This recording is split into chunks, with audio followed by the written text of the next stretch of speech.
Welcome in to a special off-season version of Next Man Up. Now that it is February 2026, we have been celebrating 100 years of Black History commemorations. It started off as Black History Week, and it has evolved in 100 years to Black History Month. And we are celebrating that not just in February, but all year long. And to help us celebrate, we are welcoming in two commanders who took their talents to HBCUs and played college football at HBCUs. Welcoming in Bill Croskey-Merritt, who at one point played running back at Alabama State, and welcoming in Rob McDaniel, who played safety at Jackson State and I believe Alcorn State. Yes, Fellas, sir. how are y'all feeling? Thank y'all so much for being here. Bill, I'm gonna start with you, man. How is your offseason going so far? It's going good. Body getting able to rest and just being with my family. So it's been going good so far. And Rob, what about you, man? Oh, it's been pretty good being able to, like he said, spend time with my family and actually continue to work on some of the things I was trying to get done during the season when it comes to, what I some of the skill sets I'm trying to get better on. First official NFL off seasons for both of these young gentlemen right here. And they're taking the time to come here and discuss the importance of going to HBCUs. And both of you guys were star athletes in high school, right? Probably had a ton of places that y'all could have went. You had your choices, and y'all chose to take y'all talents to HBCU. Rob, I'm going to start with you. You went to Jackson State to start your college career. Why was it important for you to go to HBCU as opposed to another institution?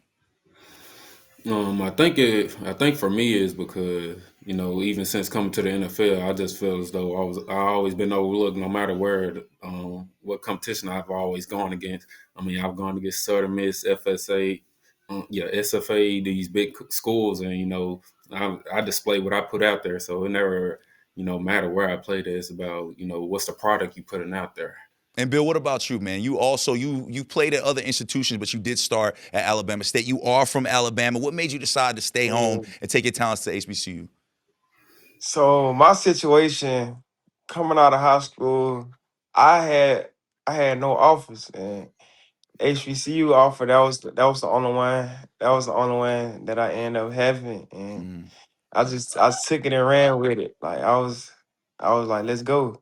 And with that being your only offer, I'm sure when you pulled up, there was a proven mentality there. You wanted to show what you were Oh, for capable of. sure. What are some of those things you took from being at a HBCU, being around all that history, all of that pride? What are some of those things that you took and have been using even today in your career? Um, we didn't have all the resources. So I kind of knew what it was like the struggle and still try to chase your dream. Like it wasn't easy at all. So I mean, that's something that I definitely took. Like now it's like we got it made. Like it's a whole different level now, and it wasn't like that at the HBCU that I was at. Well, when I was there, I mean, I'm pretty sure like things have grown now. Like that was like what 5 years ago, but we didn't have the resources, and like it just taught me like just to be grateful and like just appreciate what you got. And Rob, Bill mentioned not having those resources there. And we've seen HBCUs grow, especially through the years, especially since Yeah. you all attended HBCUs. I know you're around so much talent, man. You're around great coaching. Um, You're around great people that know football. Rob, when you look at that and hear about the lack of resources HBCUs are still struggling there, why do you feel it's important for us to get more resources there and continue to feed back into HBCUs so that these young athletes can stand a chance and have more chances to grow and develop? And it's not only athletes, but young men as well. yeah. I think it just probably just starts off with, I mean, because we don't have those resources, it just brings out another type of beast inside of you. It just, makes you want to go harder. And, now that I'm in a position like all that hard work and stuff is paid off, and even now I still have to work. So it's about, man, it's just brought that grit out of me. And I just want to do what I need to do to be able to get back to what helped develop me into who I am today. Pouring back into who poured into me. And you guys are walking testaments of success found while attending an HBCU. You guys both made it to the NFL. In y'all opinions, Bill, I'm gonna start with you. Why is it important for young athletes to take their talents, their time, shoot, and even their money to HBCUs and, like Rob said, pour back into them? Because it's talent there for sure. Like Mm. that's no question. Like a ton of talent.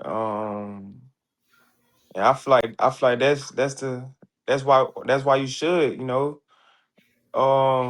And that'll I feel like that'll help the kids. Like it'll make their lives a little easier. Like they won't have to like go through like the things that I did like 4 or 5 years ago. Like I'm saying, like it grow every year. Like it get better every year. So I mean, that's the goal for it to keep growing. I mean, and like that's what like it's a lot of talent there. So A lot of talent there, and y'all, of course, are an example of that. Rob, I yeah. know both of y'all are real family oriented, man. I know y'all families mean a lot to y'all. Rob, did your family have any impact on you deciding to go to an HBCU? And what was it like having them be able to support you as you went through your college journey?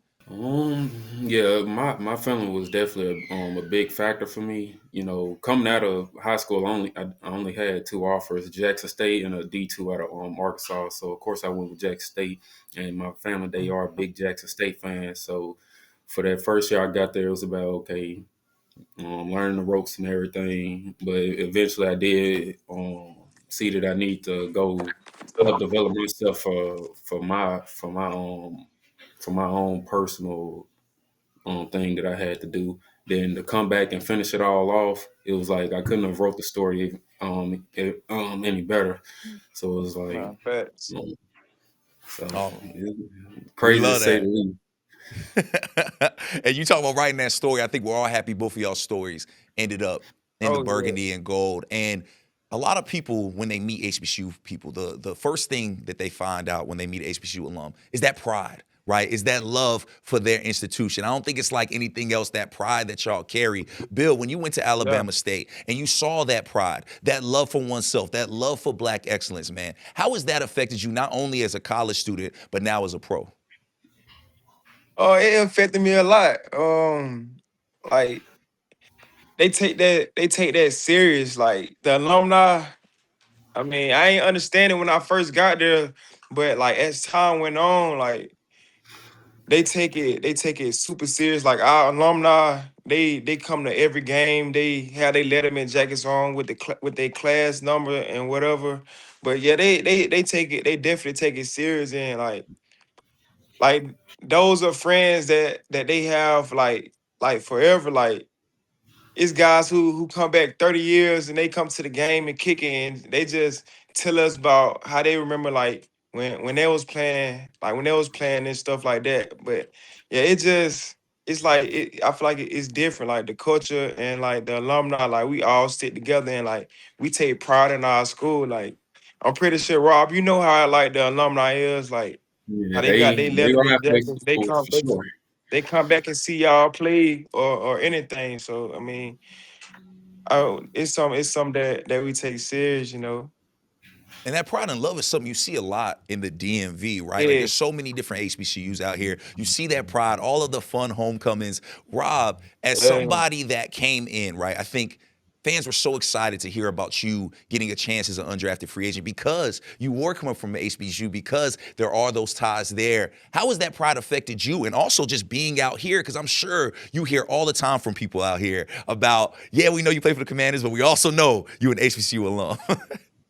Oh yeah, it's been like the love for it is actually crazy. During training camp, it was like an actual few people that knew of me saying, "Yeah, Rob, yeah, Yeah. Jackson State," and I'm just coming in to Uh, work. So just seeing that to like people notice and I take like I hold that dear to me. Like the people that actually they don't care about what school mostly I mean a big school that you came from. It's the small schools that matter too because you got it's like we also got to work extra hard to get here and to stay. So it's like people, I appreciate people noticing that. And Rob, it seems like there's an untrue stigma sometimes around going to an HBCU or even just a smaller institution in general that sometimes they try to make it seem like athletes can't make it to this level out of there. But you, again, both of y'all are proof that that is untrue. How do you feel the stigma around HBCUs and being a college athlete, taking their talents to an HBCU instead of like a Power Five school? How do you think that stigma has changed? And why do you think that that's false? I don't think there's anybody more perfect to speak to why that isn't true than you because you made it.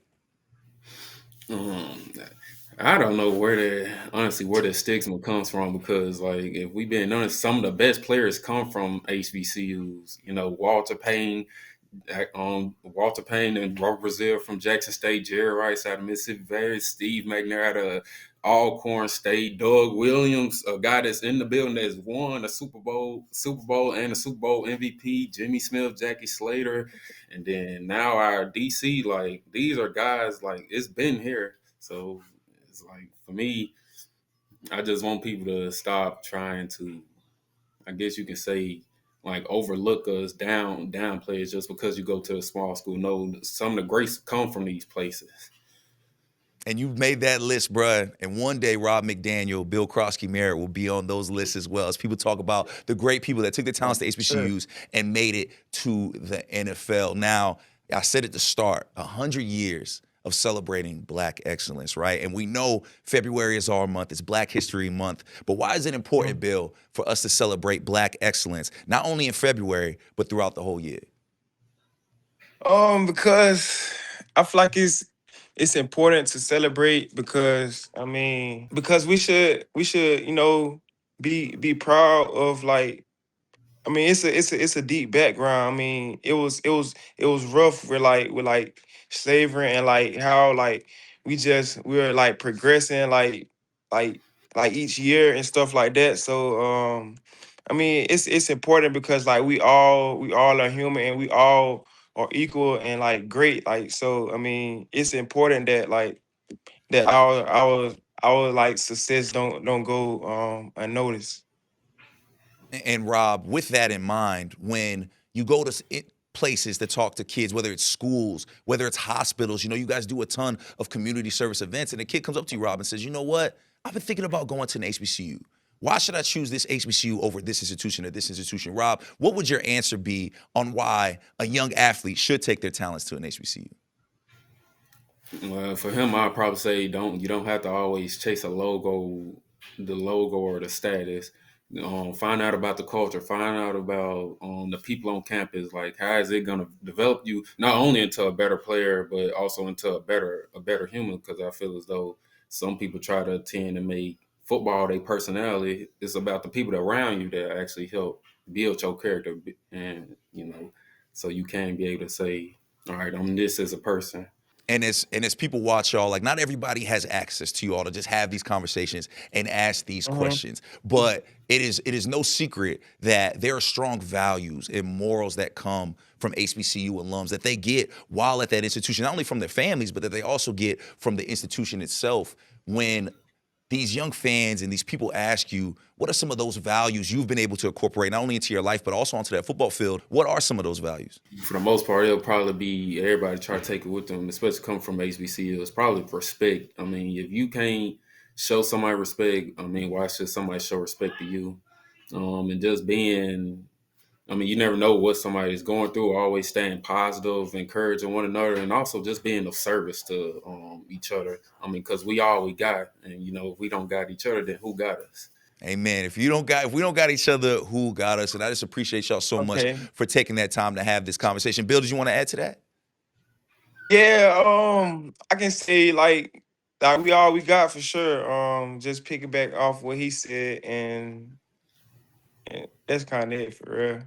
All good, man. Again, I appreciate y'all. These conversations aren't always easy. These conversations ain't always easy to Mhm. do over Zoom. Like we all in three Yeah, different locations right now, having a very serious yeah. conversation. But these conversations are just so important because I have a son that Mhm. one day might want to go to an HBCU. He wants to be an athlete. There's kids all around the world. There's Commanders fans right now that may be considering going to an HBCU, not only just as an athlete, but as a student as well. And I think y'all testimonies, y'all example, I think that means so much for so many different people. So keep going, y'all. Y'all are young brothers, but I'm telling y'all, there So, is a lot of weight on y'all shoulders because not only are y'all representing Black men, not only are y'all representing the last name on that jersey, but y'all also are representing HBCUs, man. And I can't think of two young brothers who are better mhm. at representing HBCUs than that. Rob, thank you so much for your time. Bill, thank you so much for your time. And again, Uh, thank you for being an example, not only for this fan base, but for all the youth all around the world that want to know, hey, what if I go to an HBCU? Can I make it? Y'all are mhm. testaments to that, man. And I appreciate y'all brothers so much. Yeah. Nah, Yeah, I appreciate appreciate you you. for having that, man.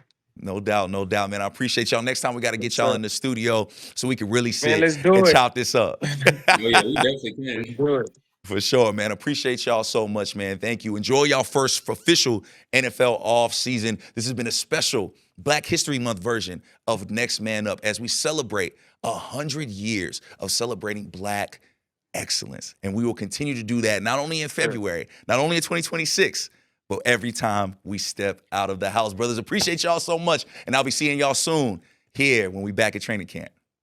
Oh yeah. All right. I'll see you.